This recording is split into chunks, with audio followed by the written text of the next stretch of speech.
Good morning. I was talking to a friend yesterday,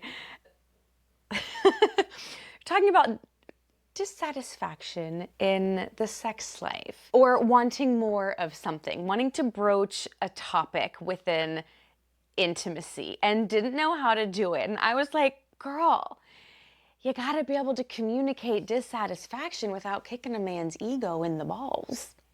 And I was like, all right, we got to talk about this because I think this is a conversation worth having. Wait a minute. I almost forgot. The debut event of Psychic and Sexual is Saturday, May 30th at 6:30 in Venice. It is going to be a vibe. We're going to do live erotic field readings, talk about sexual energy, decode the energetics of what you're experiencing, whether you're single or in a relationship. We're gonna flirt with the edge of your comfort zone. I'm gonna pull people on stage. We're gonna do group field work. It's going to be so much fun. I would love to have you there. The early bird tickets are on sale now, so I will link them in the show notes. I get a lot of women who tell me things about their intimate life that they have never said out loud. They're like, I feel embarrassed or ashamed to even speak this out loud. I don't know how to bring it to my partner, whether it's dissatisfaction or something they want more of or something they want to explore or desire, fantasy, whatever. And they don't quite know how to bring up the conversation. So we're going to talk about that today. The first thing is we need to normalize having conversations about intimacy and about sex. A lot of women feel blocked in the throat. They kind of go into performance, or they don't know how to give cues of that feels good or that doesn't in the moment.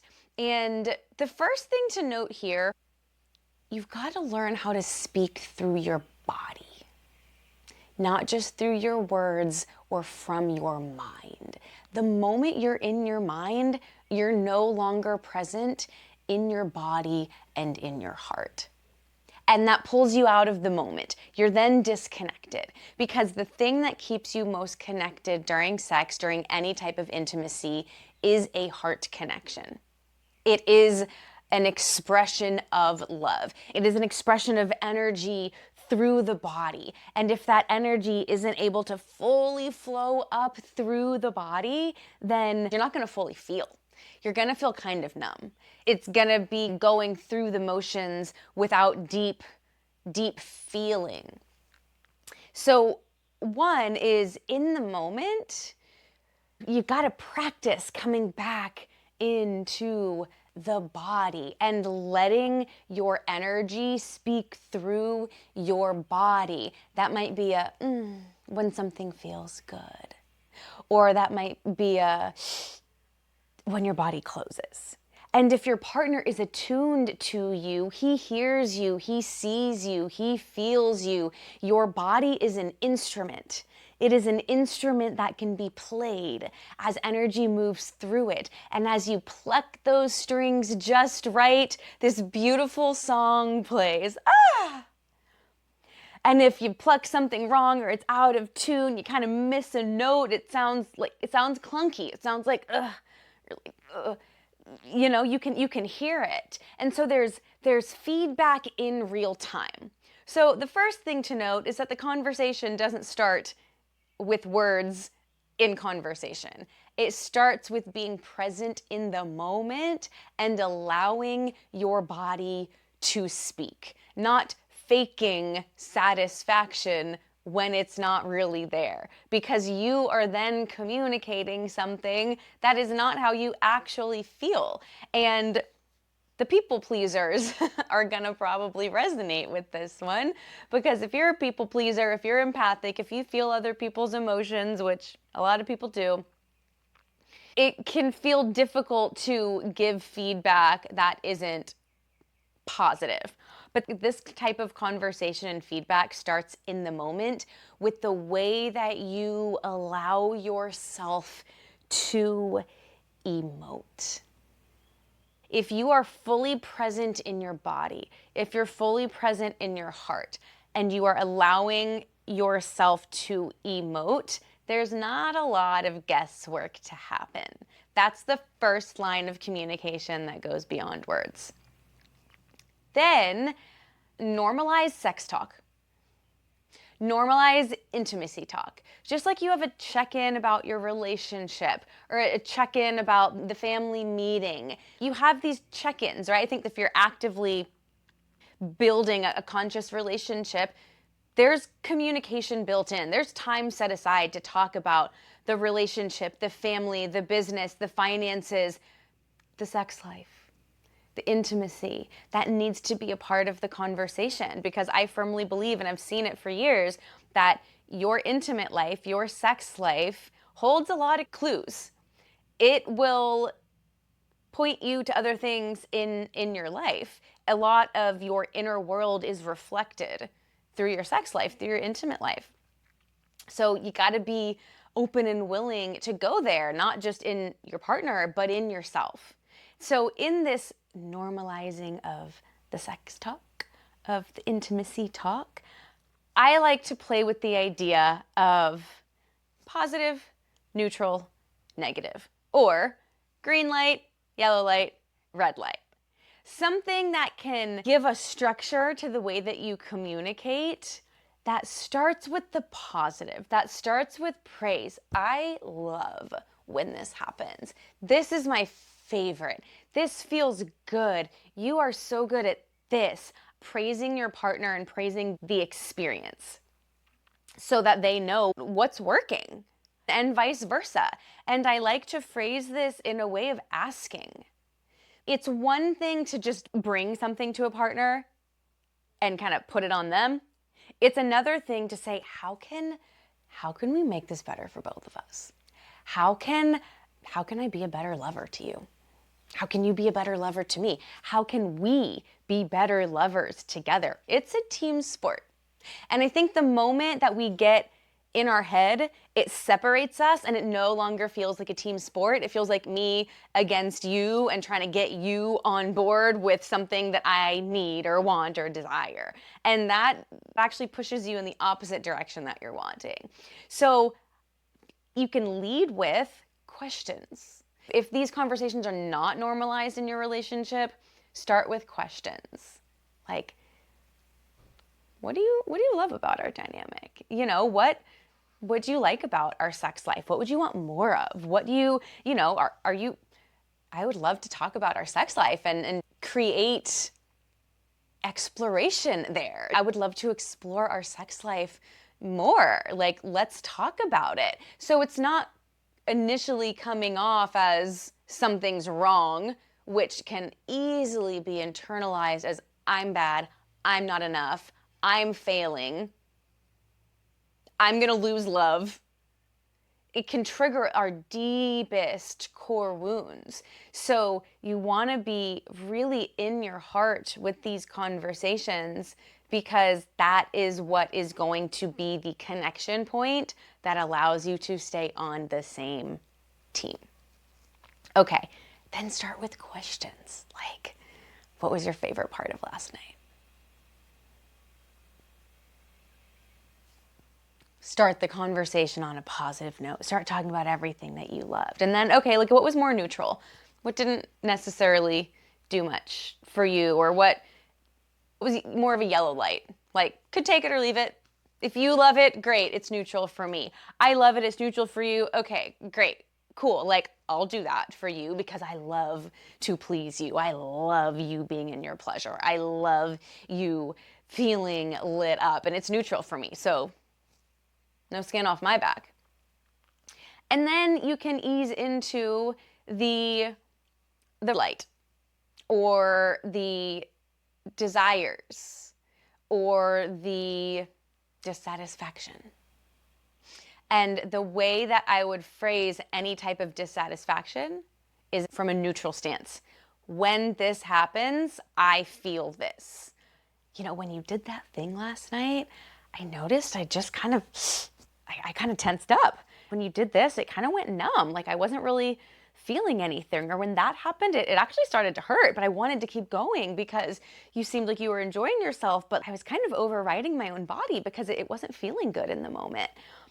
And notice that this is all from a place of observation, not from a place of you versus me or you did something wrong. It's observing what's happening in your own body, in your own emotions, in your sensation, in your energy, in your breath, reflecting on the experience. That way you can both get curious about it. He might be like, yeah, I actually did notice that, you kind of closed up there, or you were holding your breath. And this is where the communication can help refine the attunement between partners.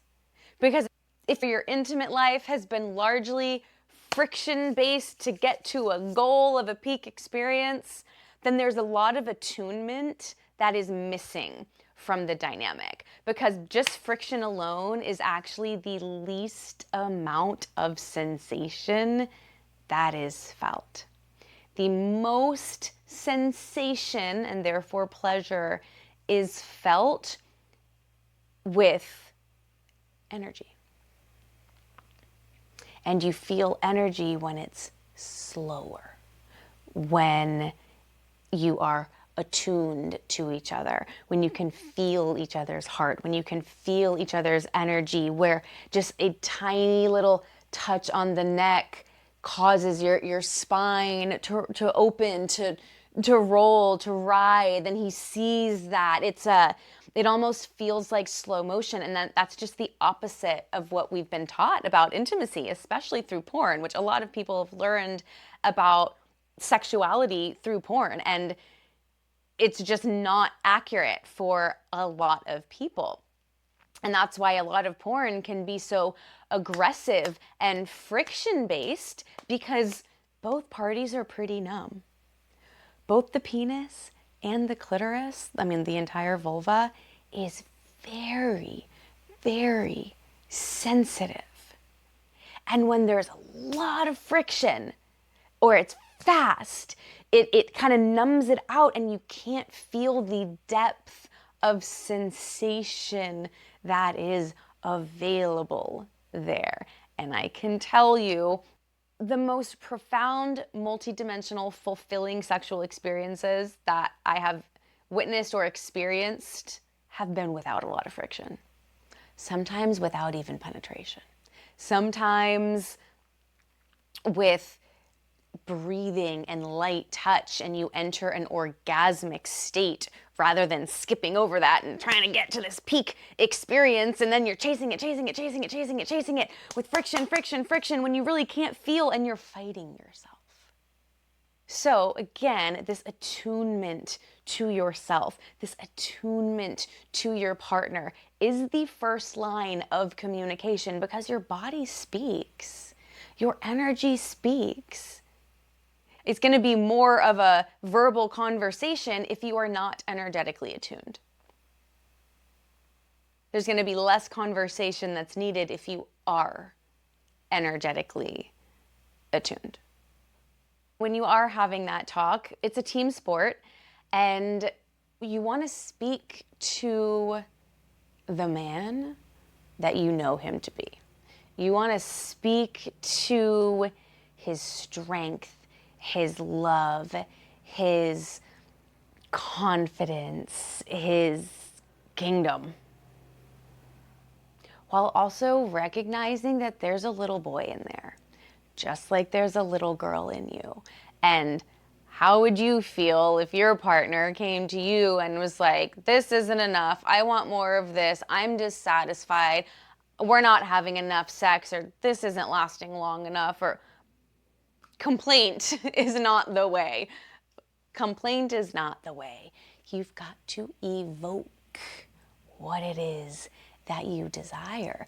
This is the feminine art of evoking through your body, through emoting through your body. And stop pretending you like something if you don't. Stop faking satisfaction when you're not satisfied. A lot of this communication starts within.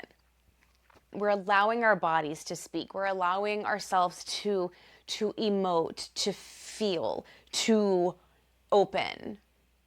Then we're normalizing these conversations. We're talking about it. It's neutral. We're on the same team.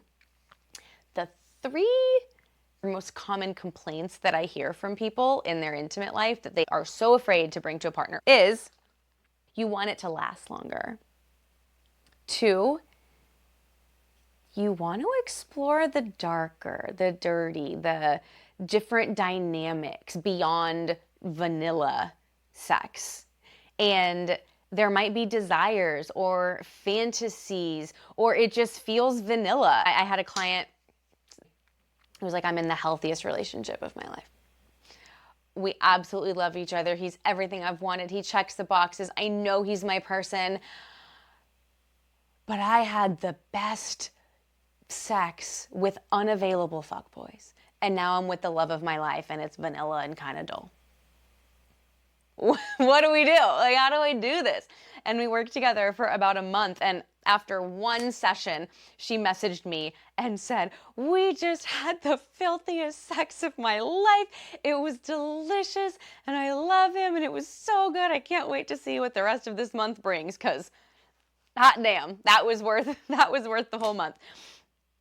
And what we did was reconnect God and sex.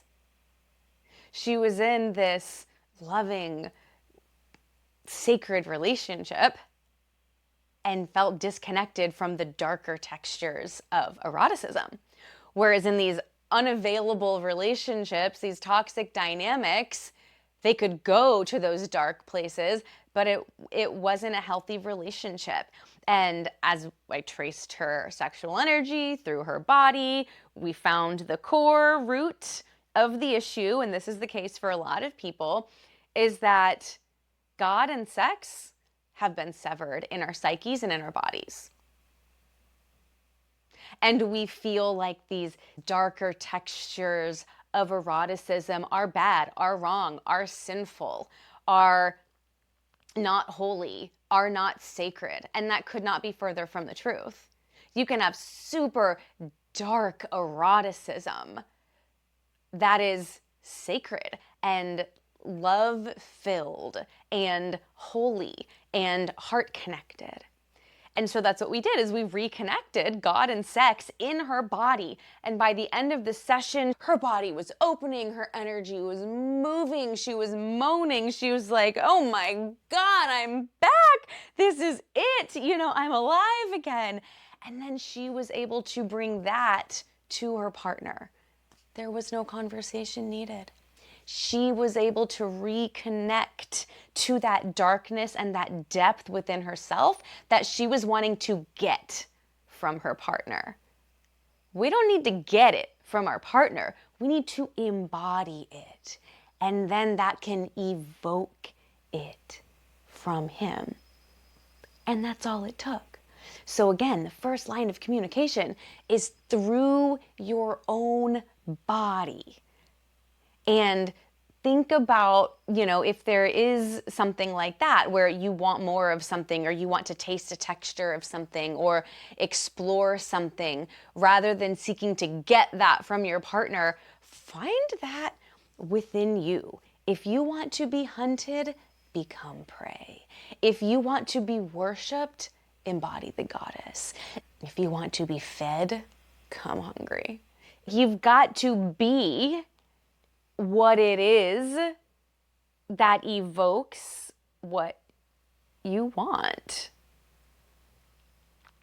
The next complaint that I see from people, or dissatisfaction, is they want to last longer. Specifically, they want their man to last longer. It's like, wow, I'm barely starting to open and he's finishing. Now, first, let's talk about why this happens. There's a lot of reasons, but a few common ones. One is porn.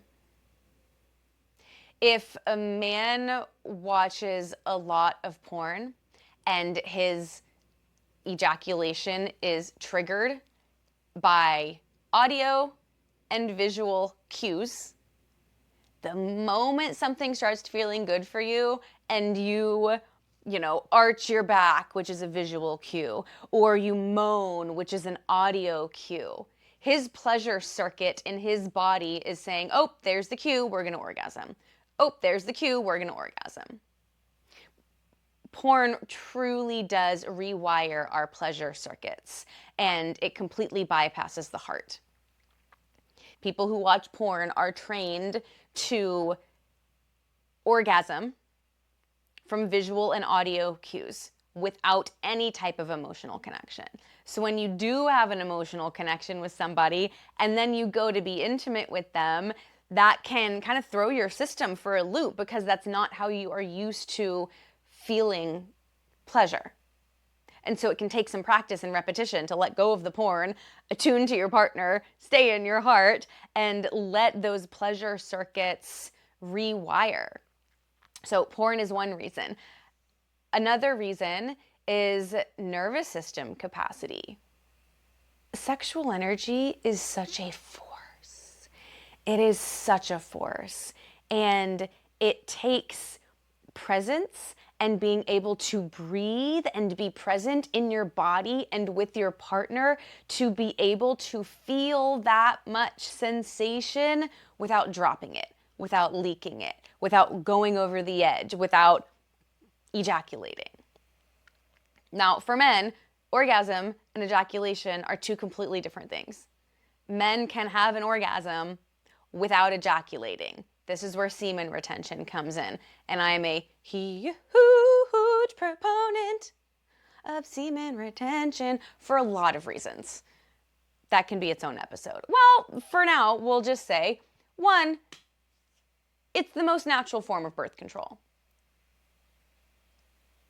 If there's no seed, there's no pregnancy.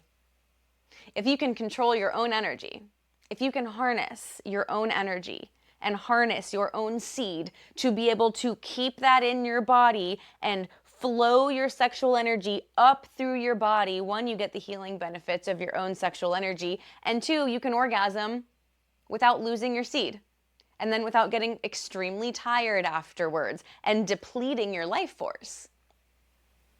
For men. Now, women, we're not losing seed, we're not losing eggs with orgasm. Women can orgasm time and time and time again. We just haven't been taught that men can too. Now, our bodies are different. It takes more of a harnessing of that power for men to not drop that energy, to not leak that energy or leak their seed. But it's a really powerful practice, and the most grounded, present, powerful men that I know practice semen retention. And it's the most natural form of birth control. Okay. Where was I? Oof. That got me thinking about things. I gotta bring myself back. Right. Last longer. Okay. So those are two reasons that a man might not last as long as you would like him to. One, his pleasure circuits. He's trained to ejaculate based on certain cues. And if you are doing those cues, his body is trained to let it go. Two is nervous system capacity, being able to hold that amount of sensation and train his body to hold that amount of sensation to increase his capacity for sensation, energy, and pleasure. And that's where semen retention comes in. So bringing this to a partner. Now, this one is hard. This one is hard. I don't know any man that would love hearing, you're getting off and I'm not. You're having a good time in 30 seconds or 3 minutes or 20 minutes, whatever it is. And she's like, I'm barely getting started. It's helpful to understand some of the reasons why this could be happening, so it's not like a personal attack, like he's not good enough. You know, it can feel emasculating for a man to feel like he can't perform. And that's a mental belief that needs to shift, because yes, there is an element of performance, I suppose, when it comes to practicing semen retention, because it's a muscle. It's a muscle that you are practicing to use, and it's a physical practice. And, and there's going to be times when you're in the gym and you start lifting, you're going to drop the weights. Your reps, you're repping it and you drop it. And that's what happens with ejaculation. You're repping, you drop it. Okay. Well, maybe you rep one more time next time, or two more times next time. And then before you know it, you're built and you're strong and you have your before and after pictures after you've been to the gym for a year. And it's the same thing sexually and erotically. You're training your body to hold more of your own sexual energy. Now, a man has to want to do this. And I think it's helpful to understand why this is beneficial for them, because I have had women bring this to their man and the man is like, I don't want to do that. They don't understand the value of it. So this is where books come in handy. But again, it's a team sport, and you just have to recognize that this is a sensitive topic. It's a sensitive topic for people. So broach it with love, and it can come from a place of, I love being with you. I love when you are inside of me. I love feeling you. I love feeling connected to you. I would love to be in that longer. I notice that you reach pleasure a lot sooner than I do. And that's normal for men and women. We are wired differently. But it can come from a place of observation, and then navigate the conversation from there. Because it's really easy for a man to feel like he's failing you every time he messes up. And then that's going to get him stuck in his head, and then he's not present with you, and then the heart connection drops, and then the attunement is gone, and then you don't even feel connected to your partner in the moment, when what you're really seeking is connection, and longer connection, deeper connection. So this needs to be a team sport, because again, he's going to drop the weight and he's going to finish sooner than you want. So this is where you can learn to titrate. Going back to the body is the first line of communication. If you want him to last longer, then you be in control. Now, I know women often want to surrender and just be taken and let go and just turn it all off. I don't want to be in the lead. Okay. Well, this is where the team sport comes in, and sometimes you might have to. What you can do is get in a position where you can control the pace and the depth, and you track him. You track the breath, you track the body. And when it starts getting faster, faster, faster, or breathing gets faster, faster, you slow it down and you slow your breath until he comes back into breath with you. Because remember, peak sensation doesn't come from friction. Peak sensation comes from energy able to flow and being able to feel that energy. How do people describe orgasm? As this buildup and then this explosion. Well, that buildup and explosion is of energy. It's of sensation. So if we're not tuning into energy and breath can help move energy. It can help channel energy. It can set the pace of the flow of the energy. If you're not doing that and it's just friction, then that's where the pre-existing pleasure circuits are going to override any desire that you have to last longer. You have to be attuned. So you can titrate. Let's say you're on top, a woman on top. And you start to feel his energy build. You start to feel his pleasure rise. And his unconscious reaction to that is to go harder, faster. Breathe deeper. You notice that and you slow. And you breathe. So it's like edging. He starts to rise. That wave is coming, and you feel that wave and you neutralize it a little bit. You bring it down a little bit. This is a way to practice engaging longer and rewiring those pleasure circuits in the body. I feel like I could do a whole episode on this, but that's enough for now. We're talking about how to bring these conversations to your partner.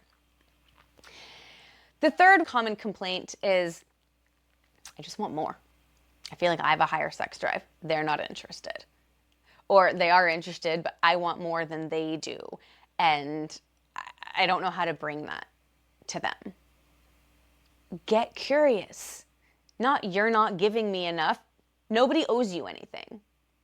Nobody owes you access to your body, even in a marriage. This is consensual. We only talk about consensual intimacy here. And if your body doesn't want it, it's not going to be good anyways. So get curious. What would stoke your desire? What would turn you on? What would make you want deeper intimacy? Are there different flavors of intimacy that you like? Get curious about what you can do and how you can participate in your partner's pleasure.